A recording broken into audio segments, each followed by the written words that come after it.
Assalamualaikum warahmatullahi wabarakatuh. Jumpa lagi di Good Night YouTube channel.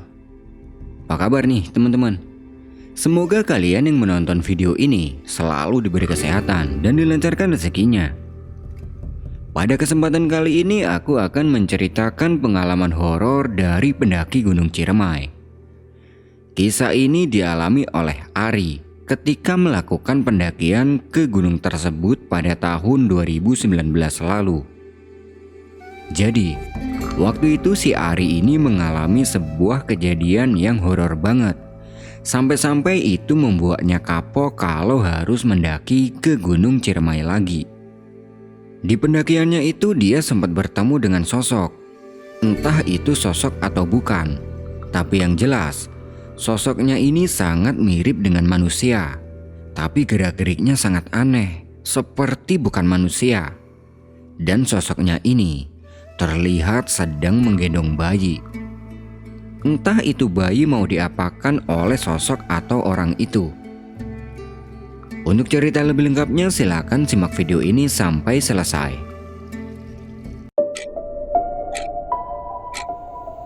Good night.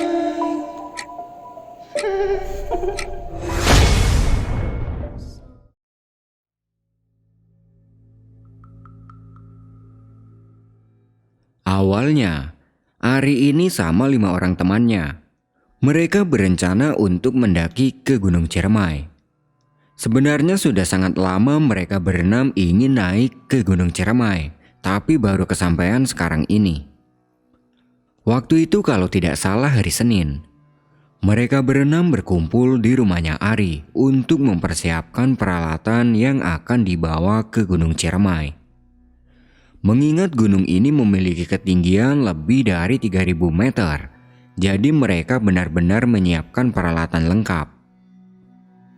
Sebelumnya mereka sudah pernah sih mendaki gunung, tapi gunungnya itu terbilang gunung yang enteng-enteng di bawah ketinggian 3000 meter. Sambil menyiapkan peralatan itu, mereka juga berunding akan naik via jalur mana. Dan salah satu temannya Ari yang bernama Obed memberi saran kalau mendakinya ini via Apui aja. Karena menurut Obed, via Apui itu lebih dekat dari tempat tinggal mereka yang berada di daerah Bandung. Mereka semua setuju saja karena biasanya yang menentukan jalur adalah Obed dan Ari. Setelah semua persiapan sudah dirasa lengkap, mereka bubar dan besoknya mereka berkumpul lagi di rumahnya Ari untuk berangkat bareng-bareng dari sana. 6 orang itu diantaranya adalah Obed, Igo, Ari, Cindy, dan Melia. 4 cowok dan 2 cewek. Barang-barang mereka masukkan ke dalam bagasi mobil dan sekitar jam 8 pagi mereka langsung berangkat menuju ke tempat tujuan. Karena sebelumnya mereka belum pernah ke sini, jadi mereka berpatokan GPS hingga sampai di base camp Apui sekitar jam 1 siang.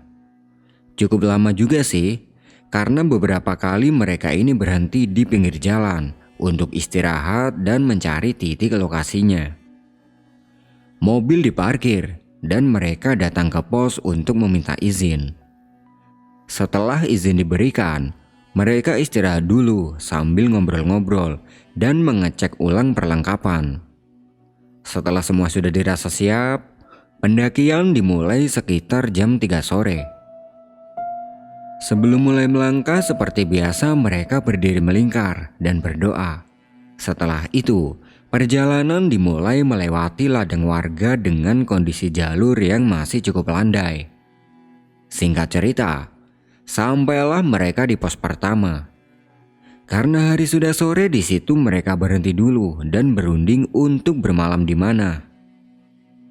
Udah jalan dulu aja, masih jam 4 juga. Ntar camp di pos 2 atau di pos 3 aja.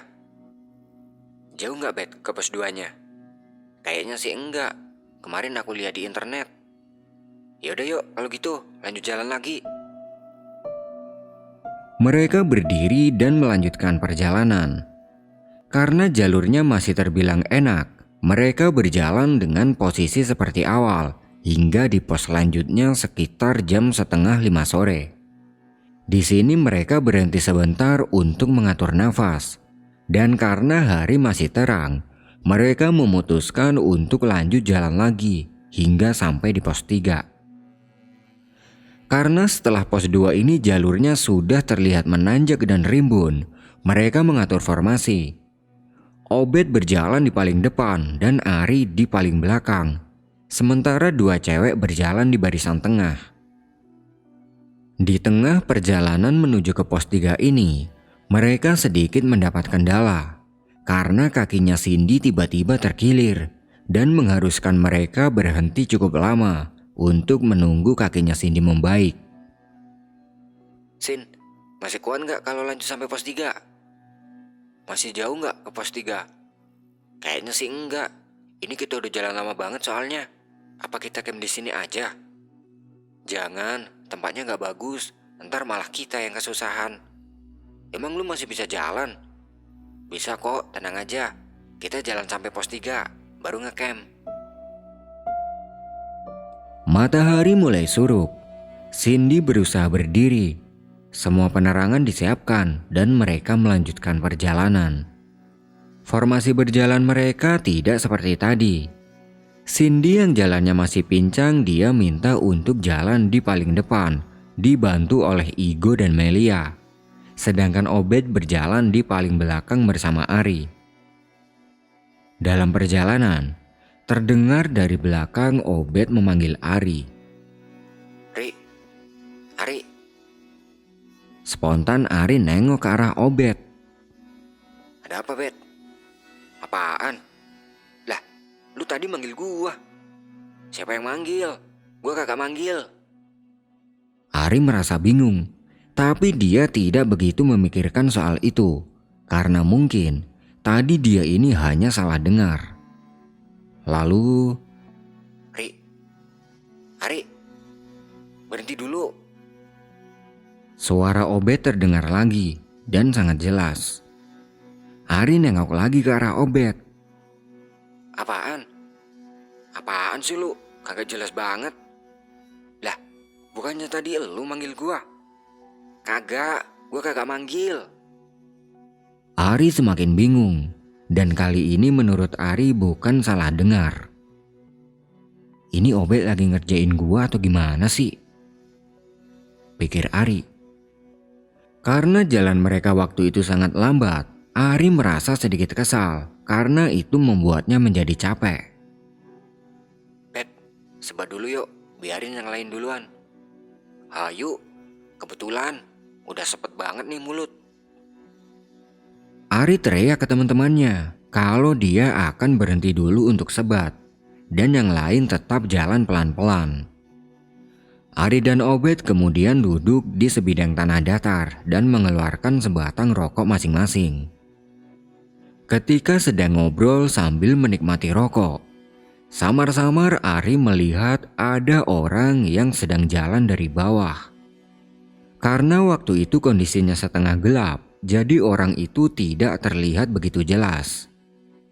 "Shh, Noh, ada pendaki yang naik," ucap Ari sambil melihat ke arah orang itu. "Iya, solo hiking ya dia," jawab Obed memperhatikannya. Semakin lama orang itu semakin mendekat, dan ternyata dia bukan pendaki, melainkan nenek-nenek yang sedang membopong sesuatu. Nenek itu berhenti di dekat Ari dan Obed. Lalu Ari menyapa nenek itu. "Mari, Nek," ucapnya sambil menganggukkan kepala. Tapi nenek itu tidak menjawab, melihat pun tidak. "Mau naik juga ya, Nek?" tanya Obed.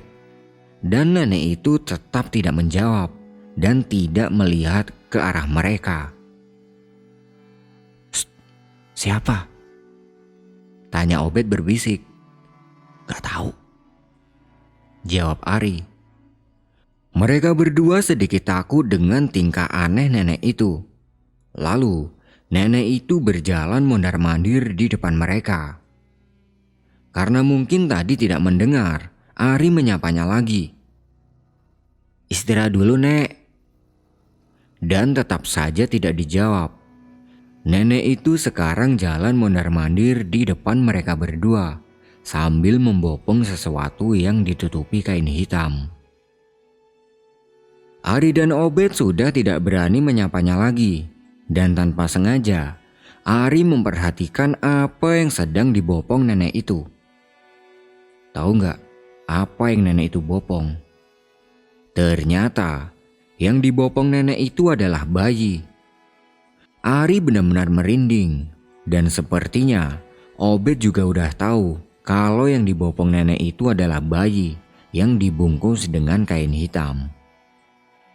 "Bet, lanjut jalan yuk," ucap Ari berbisik. "Ya, ayo," jawab Obed. Mereka berdua berdiri, kemudian pamit sama nenek itu. "Nek, kita lanjut jalan lagi ya." Dan nenek itu masih tidak menjawab. Dia masih mondar-mandir tidak jelas. Karena sudah takut, mereka berdua langsung cabut dari tempat itu. Dan ketika sudah berjarak cukup jauh, Obed nyeletuk. Ri, lu ngerti nggak? Nenek itu tadi bawa bayi lo. Iya, gua tahu. Buat apa dia bawa bayi ke hutan gini? Ya mana gua tahu. Udah biarin aja. Merinding gua. Mereka mempercepat jalan. Dan kira-kira sudah berjarak 50 meter. Mereka noleh ke belakang, ke arah nenek tadi. Ternyata nenek itu masih di tempat mereka istirahat tadi dan masih jalan mondar-mandir tidak jelas. Jangan-jangan tuh orang mau kriminal, Bet. Kriminal gimana? Jangan-jangan dia mau buang bayi di hutan. Masa sih? Gue malah mikir yang lain. Mikir apa? Itu bukan orang, tapi dedemit. Rokok yang masih sisa mereka buang dan putungnya diinjak. Kemudian mereka jalan sedikit lari karena takut. Sesampainya di teman-temannya, Melia bertanya, "Ari, Obed, kalian kenapa panik gitu?" "Kagak, kita sedikit lari tadi buat ngejar kalian," jawab Ari menutupi apa yang sudah dilihatnya tadi. Ari dan Obed sepakat untuk tidak menceritakan hal ini pada yang lain agar mereka tidak takut. Pelan-pelan, akhirnya mereka sampai di pos 3 sekitar jam setengah 7 malam. Karena niat mereka ingin bermalam di sini, jadi 3 tenda langsung didirikan. Meskipun malam itu kondisi di pos 3 ini sangat sepi, hanya ada mereka berenam saja.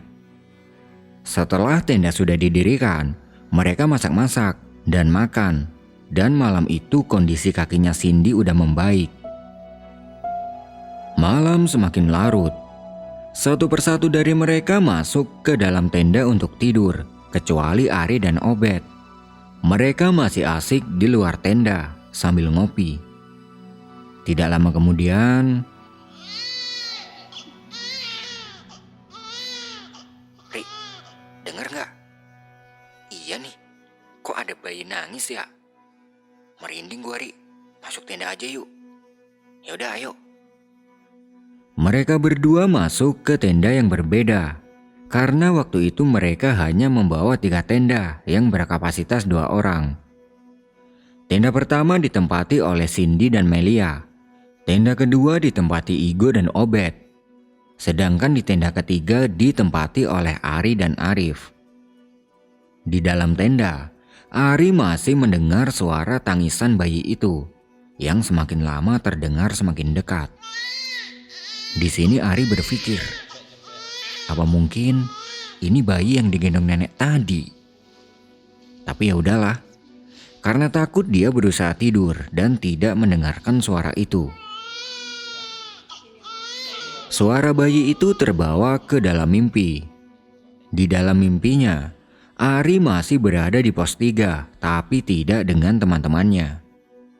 Dia berjalan meninggalkan pos 3 untuk mengikuti suara bayi itu hingga masuk ke dalam hutan yang sangat lebat.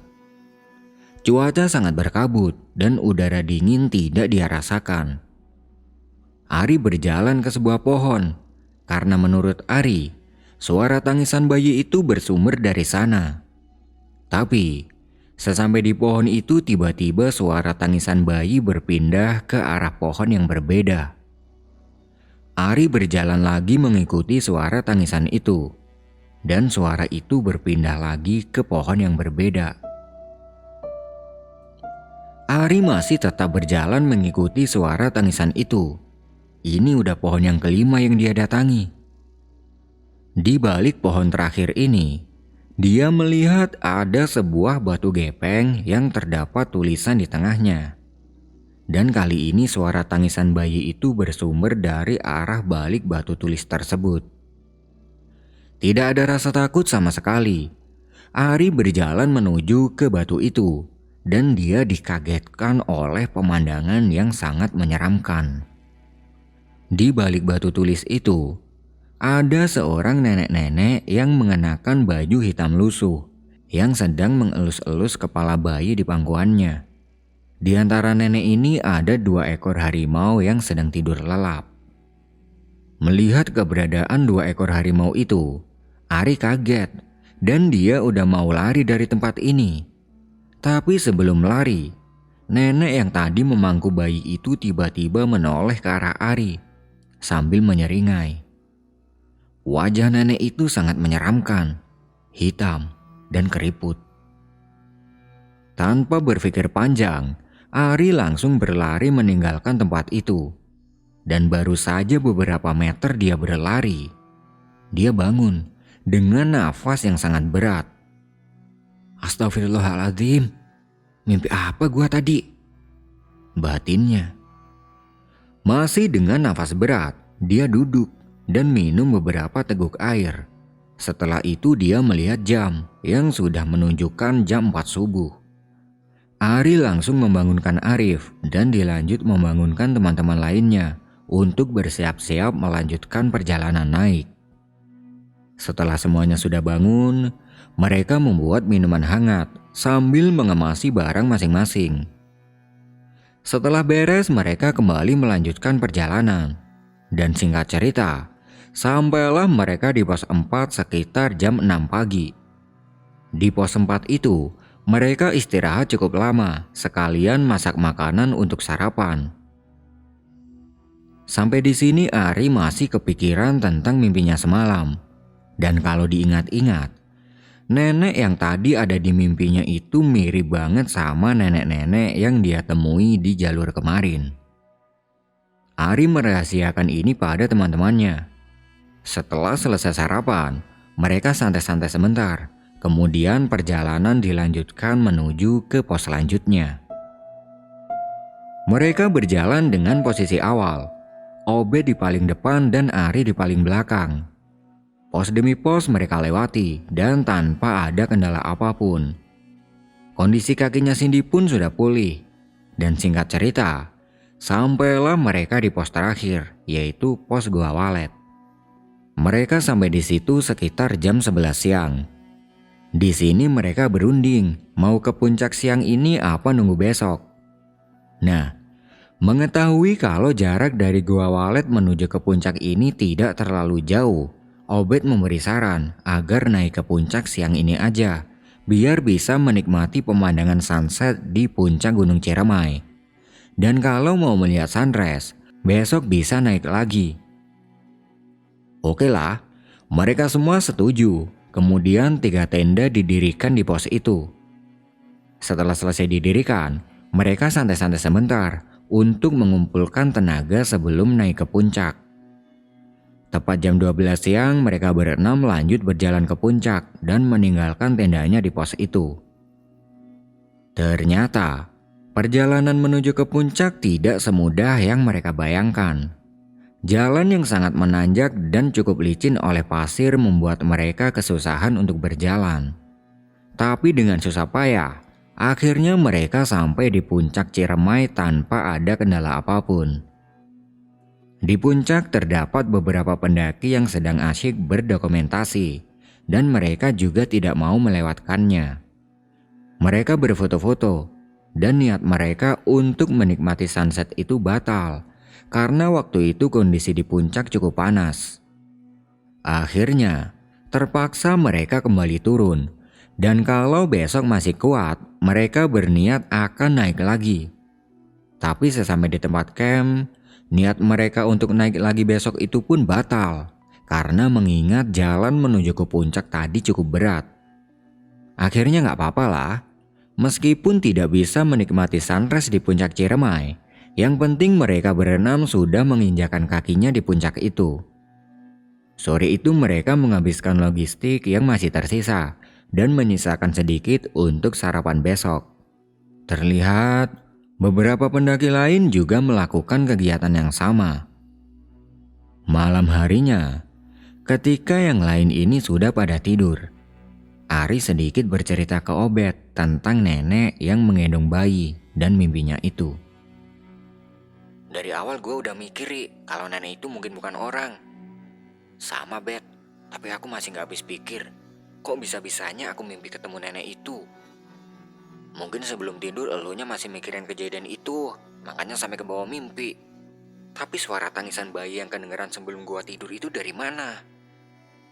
Tahu pusing gua kalau mikirin yang gaib-gaib gitu. Mending udah lupain aja dan jangan lupa doa. Mereka nongkrong di depan tenda sampai larut malam dan sesekali bertegur sapa dengan pendaki lain yang sedang camp di sebelah mereka. Karena malam sudah larut, mereka berdua masuk ke tenda buat tidur. Dan malam ini, Ari tidurnya satu tenda dengan Obed. Sebelum tidur, Ari melantunkan doa. Semoga mimpi yang semalam tidak berkelanjutan. Dan syukurlah, malam itu mereka tidur dengan nyenyak hingga sampai pagi. Pagi harinya Igo bercandain teman-temannya. Gimana? Mau ke puncak lagi nggak? Gua sih ogah. Kalau ada yang mau ke puncak silakan. Gua tunggu di tenda. Tuh yang cewek-cewek, katanya kemarin mau naik buat nyari sunrise. Mereka yang cewek juga tidak mau karena sudah tahu jalan ke puncak itu cukup berat. Pagi itu, setelah sarapan mereka berkemas, kemudian kembali berjalan turun. Di sepanjang perjalanan turun, mereka tidak ada kendala apapun. Dan perjalanan turun hanya mereka tempuh sekitar 4-6 jam saja hingga sampai kembali di base camp. Sesampai di base camp, mereka bersih-bersih badan dan ganti pakaian, kemudian lanjut berkendara pulang ke Bandung. Pendakian ke Gunung Ciremai ini membuat Ari trauma dengan kejadian horor yang sudah dia alami waktu itu. Lain kali, kalau ada yang mengajak dia ke Gunung Ciremai lagi, dia akan mikir 1000 kali lagi. Nah, itu tadi adalah pengalaman horor yang dialami oleh Ari dan teman-temannya ketika dia melakukan pendakian ke Gunung Ciremai via jalur Apuy. Serem juga nih ceritanya. Ya udahlah. Terima kasih buat teman-teman yang udah nonton video ini sampai selesai. Aku pamit undur diri dulu ya. Good night and see you next time.